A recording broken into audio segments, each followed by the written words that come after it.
నమస్తే, నేను మీ సతీష్. పూనం కౌర్ పెద్దగా పరిచయం అవసరం లేనటువంటి వ్యక్తి. ఏదైతే మాయాజాలం అనేటువంటి ఒక సినిమా తోటి తెలుగు చలనచిత్ర పరిశ్రమలో అరంగేట్రం చేసినటువంటి పూనం కౌర్ ఆ తర్వాత శౌర్యం, పొగ, గణేష్ వంటి సినిమాల్లో నటిస్తూ వచ్చారు. ఇక ఆఖరిగా 2022లో వచ్చినటువంటి ఒక చిత్రంలో ఆవిడ కనిపించినట్లుగా కూడా నాకు గుర్తు. అయితే ఏదైతే హీరోయిన్ గా తన కెరియర్ ని స్టార్ట్ చేసినటువంటి పూనం కౌర్ పెద్ద సక్సెస్ అయితే అందుకోలేకపోయారనే చెప్పాలి. ఇక ఆ తర్వాత ఆవిడ సెకండ్ హీరోయిన్ గా లేదంటే క్యారెక్టర్ ఆర్టిస్ట్ అంటే హీరోకి చెల్లెలుగానో లేదంటే హీరోయిన్ కి క్లోజ్ ఫ్రెండ్ గానో హీరోయిన్ చెల్లెలుగా ఈ రకమైనటువంటి క్యారెక్టర్స్ తోటి చేసుకుంటూ వచ్చారు. మధ్య మధ్యలో అడపా మళ్ళీ హీరోయిన్ క్యారెక్టర్లు రావటం, ఆ చిత్రాలు కూడా పెద్దగా ఏమీ సక్సెస్ అయినటువంటి పరిస్థితుల్లో ఈ క్రమంలో ఆవిడ కెరియర్ అంటే సినీ పరిశ్రమలో మాత్రం ఆవిడ కెరియర్ అంత సాఫీగా అయితే సాగినటువంటి పరిస్థితులు లేవనే చెప్పుకోవాలి.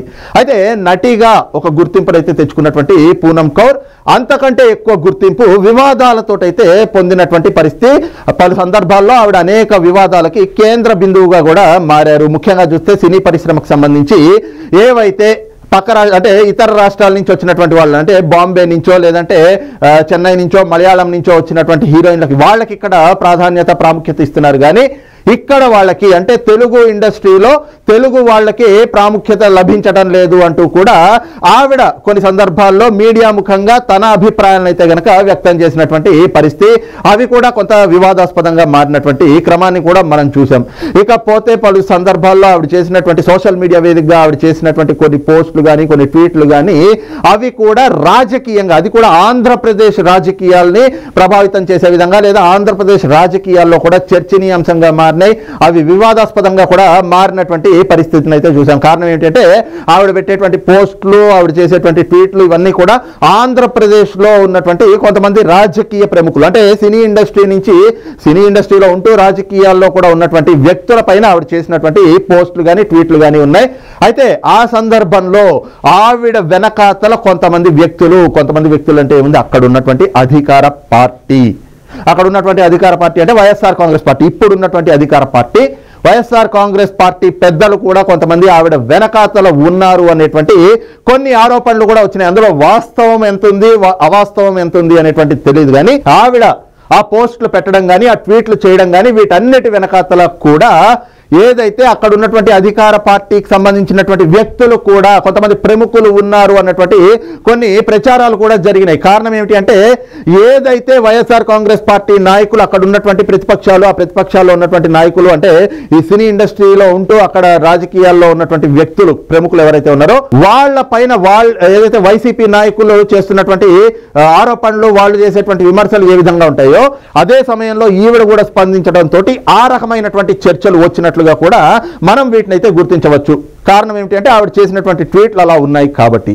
అయితే ఈ రకంగా అనేక సందర్భాల్లో అనేక వివాదాలకు కేంద్ర బిందువు అయినటువంటి పూనం కౌర్ మళ్ళీ ఇప్పుడు తాజాగా ఒకసారి చర్చనీయాంశమయ్యారు. కారణం ఏమిటి అంటే తాజాగా ఆవిడ ఒక ట్వీట్ అయితే చేశారు. ఆ ట్వీట్ పైన ప్రస్తుతం నెట్టింట వైరల్ గా మారుతా ఉంది. ఆ ట్వీట్ అయితే దానిపైన ఈ రోజున పూర్తిగా అటు రాజకీయ వర్గాల్లో కానీ సోషల్ మీడియాలో కానీ పెద్ద ఎత్తున చర్చలు జరుగుతూ ఉన్నాయి. కారణం ఏమిటి అంటే పూనం కౌర్ అనేటువంటి వ్యక్తి ఏం మాట్లాడినా, ఆవిడ ఎప్పుడు మీడియా ముందుకు వచ్చినా లేదా ఆవిడ ఎప్పుడు ట్వీట్ చేసినా, ఎందుకంటే సహజంగా రెగ్యులర్గా ట్వీట్ చేస్తూ రెగ్యులర్గా సోషల్ మీడియాలో యాక్టివ్గా ఉండేటువంటి వాళ్ళైతే వాళ్ళు ఏదైనా చేసినప్పుడు ఓకే ఒక సందర్భంలో చూస్తారు, ఒక సందర్భంలో పెద్దగా పట్టించుకోకుండా వదిలేస్తూ ఉంటాం. కానీ అప్పుడప్పుడు ఏదైతే ఎన్నికలు వచ్చేటువంటి సమయంలోనో లేదంటే కనుక ఇట్లాగా కొంత పొలిటికల్గా కొంచెం హీట్గా ఉన్నప్పుడు అంటే రాజకీయ వాతావరణం అంతా కూడా వేడెక్కి ఉన్నటువంటి సమయంలో ఇలాంటి వ్యక్తులు వచ్చి ఏం పోస్ట్ చేసినా కూడా ఆ పోస్టులు అనేటువంటివి సంచలనంగా మారుతూ ఉంటాయి. అవి అక్కడ ఉన్నటువంటి వాతావరణాన్ని కూడా వేడెక్కిస్తాయి. అంటే ఏ వాతావరణం, రాజకీయ వాతావరణాన్ని కూడా వేడెక్కిస్తూ ఉంటాయి. ఇదే క్రమంలో తాజాగా ఏదైతే పూనం కౌర్ ఒక ట్వీట్ చేశారో ఆ ట్వీట్ కూడా ఆంధ్రప్రదేశ్ను ఉద్దేశించి చేశారు. ఆ ట్వీట్ పైన ప్రస్తుతం ఆంధ్రప్రదేశ్లో కూడా పెద్ద ఎత్తున చర్చ జరుగుతున్నటువంటి పరిస్థితి. మరి ఏమిటి ఆవిడ చేసినటువంటి ట్వీట్, ఆ ట్వీట్ పైన ఏ రకమైనటువంటి చర్చలు జరుగుతున్నాయి, అసలు నెట్టింట కూడా దీనిపైన ఏం చర్చలు జరుగుతున్నాయి అనేటువంటిది ఒక్కసారి ఆ ట్వీట్ ని చూసి మనం చర్చించుకుందాం. రైట్, ఇందాక మనం చెప్పుకుంటా ఉన్నాం కదా, ఏదైతే పూనం కౌర్ ఆవిడ సినిమాల్ని అయిన తర్వాత ఇటీవల తాజాగా చూస్తే ఈ విధంగా రాహుల్ గాంధీ గారితో భారత్ జోడో యాత్రలో కూడా ఆవిడ పాల్గొన్నటువంటి పరిస్థితి. అప్పుడు కూడా ఒక ట్వీట్ చేశారు. ఆ సమయంలో కూడా మళ్ళీ ఒకసారి ఆవిడ చర్చల్లోకి వచ్చారు. అయితే ఆ రోజున ఏదైతే భారత్ జోడో యాత్ర తెలంగాణలో కొనసాగుతున్నటువంటి సమయంలో ఆవిడ పూనమ్ కౌర్ వెళ్ళి రాహుల్ గాంధీ గారితో కూడా ఆవిడ పాదయాత్రలో పాల్గొన్నారు. ఆయనతో పాటు కలిసి కొద్దిసేపు ఆ యాత్రలో అయితే గనక నడిచినటువంటి పరిస్థితి. ఆ తర్వాత ఆ ఫోటోని ఆవిడే తన పోస్ట్ సోషల్ మీడియాలో పోస్ట్ చేసి దానిపైన కూడా ఆవిడ ఏదో స్పందించినటువంటి పరిస్థితి. దీంతో ఆఖరిగా ఆవిడైతే మాత్రం ఇట్లా భారత్ జోడో యాత్ర తర్వాత పెద్దగా బయట అయితే గనక ప్రచారంలోకి వచ్చినటువంటి పరిస్థితి లేదు. ఈ క్రమంలో తాజాగా ఏదైతే పూనమ్ కౌర్ చేసినటువంటి ట్వీట్ ఇదిగోండి, ఇదే చూస్తున్నాం కదా, @పూనమ్ కౌర్ లాల్ అని చెప్పేసి ఇది ఆవిడ ఎక్స్ అకౌంట్, ఇది ఆవిడ ఎక్స్ అఫీషియల్ అకౌంట్. అందులో ఆవిడ రాసుకొచ్చినటువంటి పోస్ట్ ఏంటంటే AP is the new UP, అంటే Andhra Pradesh is the new Uttar Pradesh. మరి ఆంధ్రప్రదేశ్ ని ఉత్తరప్రదేశ్ తో పోలుస్తూ ఏదైతే ఆవిడ ట్వీట్ చేశారో అది ఈ రోజున పెద్ద ఎత్తున చర్చనీయాంశంగా మారింది. ఆంధ్రప్రదేశ్ లో ఏదైతే మరొక 13 రోజుల్లో ఎన్నికలు ఉన్నాయి. ఎన్నికల ముంగిట పూనమ్ కౌర్ ఈ రకంగా పోస్ట్ చేయడంతో దీనిపైన నెటిజన్లు కూడా కామెంట్ల రూపంలో తమ అభిప్రాయాలను వ్యక్తం చేస్తా ఉన్నారు. దీనిపైన అనేక ప్రశ్నలు కూడా లేవనెత్తా ఉన్నారు. ఏదైతే AP is the new UP అంటూ ఆవిడ చేసినటువంటి పోస్ట్ దీనికి అర్థం ఏమిటి అనేటువంటి అంశం పైనే ఈ రోజున పెద్ద ఎత్తున చర్చలు కూడా జరుగుతూ ఉన్నాయి. ఈ క్రమంలోనే కొంతమంది అయితే గనక ఏదైతే ఈ రోజున యూపీలో వలసలు ఎక్కువైపోయినాయి, అంటే అది రాజకీయంగా కావచ్చు లేదంటే ఇతర అంశాల పరంగా కావచ్చు, మరి ఉత్తరప్రదేశ్ లో వలసలు ఎక్కువైనాయి, మరి అదే రకంగా ఇప్పుడు ఆంధ్రప్రదేశ్ లో కూడా వలసలు ఎక్కువైనాయి అని చెప్పేసి మీ భావన లేకపోతే ఏమిటి అనేటువంటి కొన్ని ప్రశ్నలు కూడా ఆవిడ చేసినటువంటి ఈ పోస్ట్ పైన నెటిజన్లు వాళ్ళు రీపోస్ట్ చేస్తున్నటువంటి పరిస్థితి, దానిపైన ఈ ప్రశ్నలు లేవనెత్తున్నటువంటి పరిస్థితి. ఈ క్రమంలోనే AP is the new UP అంటే ఏమిటి దీని అర్థం అని చెప్పేసి ఏదైతే ఆవిడ్ని ఫాలో అయ్యేటువంటి వాళ్ళు లేదంటే సోషల్ మీడియాలో ఎక్స్ లో కొంచెం యాక్టివ్ గా ఉండేటువంటి వాళ్ళు ఎవరైతే ఉంటారో వాళ్ళు ఈ రకమైనటువంటి ప్రశ్నలు కూడా లేవనెత్తా ఉన్నారు. అయితే కొంతమంది ఈ రకంగా అంటే AP is the new UP అంటే వలసల గురించి మాట్లాడుతున్నారా, దేని గురించి మాట్లాడుతున్నారు అంటూ కొంతమంది ఆవిడ పోస్ట్ పైన కొన్ని ప్రశ్నలు సంధించంగా ఇంకొంతమంది అయితే మాత్రం ఆవిడ పోస్ట్ పైన వ్యంగ్యంగా స్పందిస్తున్నటువంటి పరిస్థితి. ఏదైతే AP is the new UP అని చెప్పేసి ఆవిడ పోస్ట్ పెడితే దానికి కిందన నెటిజన్లు అంటే సోషల్ మీడియాలో ఎక్స్ లో మాత్రం కొంతమంది వాళ్ళు చెప్తున్నటువంటి సమాధానాలు కూడా కొంత హాస్యాస్పదంగా కనిపిస్తా ఉన్నాయి. అదే సమయంలో కొంత ఆలోచింపజేసే విధంగా కూడా ఉన్నాయి. ఏదైతే ఈ రోజున ఉత్తరప్రదేశ్ మనం చూసుకుంటే వాళ్ళకు ఒక క్యాపిటల్ అంటే రాజధాని ఉంది, మరి ఆంధ్రప్రదేశ్ కి రాజధాని లేదు.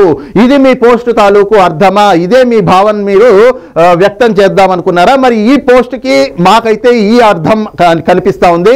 AP is the new UP అంటే ఉత్తరప్రదేశ్ కి అయితే రాజధాని ఉంది, కానీ మరి విభజించబడి 10 ఏళ్ళు అయినా కూడా గత ప్రభుత్వం అమరావతి అని ఒక రాజధాని తీసుకొస్తే ఈ ప్రభుత్వం వచ్చిన తర్వాత ఈ 5 ఏళ్లలో పూర్తిగా నాశనం చేసేసినట్లుగా కనిపిస్తా ఉంది కదా. 3 రాజధానులు అంటా ఉన్నారు.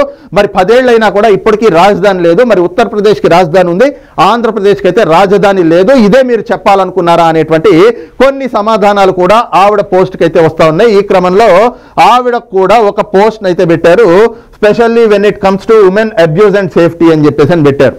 సో ఈ రకంగా ఏదైతే నెటిజన్లు అడుగుతున్నటువంటి వాటికి అలాగే ఆవిడ పెట్టినటువంటి పోస్ట్ పైన వాళ్ళు ఏదైతే స్పందిస్తా ఉన్నారో దానికి ఆవిడిచ్చినటువంటి సమాధానంగా specially when it comes to women abuse and safety అంటే మహిళలకు సంబంధించి మహిళల పైన జరుగుతున్నటువంటి ఆకృత్యాలు అఘాయిత్యాలు కానీ లేదంటే మహిళల రక్షణ గురించి ఈ రెండింటిని చూస్తే AP is the new UP అన్నట్టుగా కనిపిస్తోంది అని చెప్పేసి ఆవిడైతే గనక ఆ పోస్ట్కి మళ్ళీ రిప్లై ఏదైతే నెటిజన్లు వేస్తున్నటువంటి వాళ్ళు సంధిస్తున్నటువంటి ప్రశ్నలకి ఆవిడ ఇచ్చినటువంటి సమాధానంగా ఇది కూడా యాక్చువల్గా ఈ పోస్ట్ 3ంటికి పెట్టారు, సాయంత్రం 3/7 ఏప్రిల్ 27వ తారీఖున పెట్టారు. దానికి నెటిజన్లు కూడా వాళ్ళ స్పందన చెప్తా ఉంటే వాళ్ళ ప్రశ్నలు కూడా లేవనెత్తా ఉంటే ఈ సమయంలో 58 నిమిషాల క్రితం ఆవిడ మళ్ళీ దానికి ఆవిడ తాలూకు అభిప్రాయం ఏమిటి, ఆవిడ రిప్లై ఏమిటి అనేటువంటిది కూడా పెట్టారు. కానీ ప్రస్తుతం ఏదైతే పూనమ్ కౌర్ లాల్ ఆవిడ పెట్టినటువంటి పోస్ట్, నటి పూనమ్ కౌర్ ఏదైతే AP is the new UP అంటూ ఆవిడ పెట్టినటువంటి పోస్ట్ ఏదైతే ఉందో అది మాత్రం ప్రస్తుతం ఆంధ్రప్రదేశ్ రాజకీయాల్లో కూడా సెగలు పుట్టిస్తున్నట్లుగా కనిపిస్తుంది. పెద్ద ఎత్తున చర్చనీయాంశంగా మారినటువంటి పరిస్థితిగా అయితే కనిపిస్తా ఉంది. మరి ఈ అంశం పైన మీ అభిప్రాయం ఏంటనేటువంటిది కూడా కింద కామెంట్ సెక్షన్లో మెన్షన్ చేయండి. Thank you.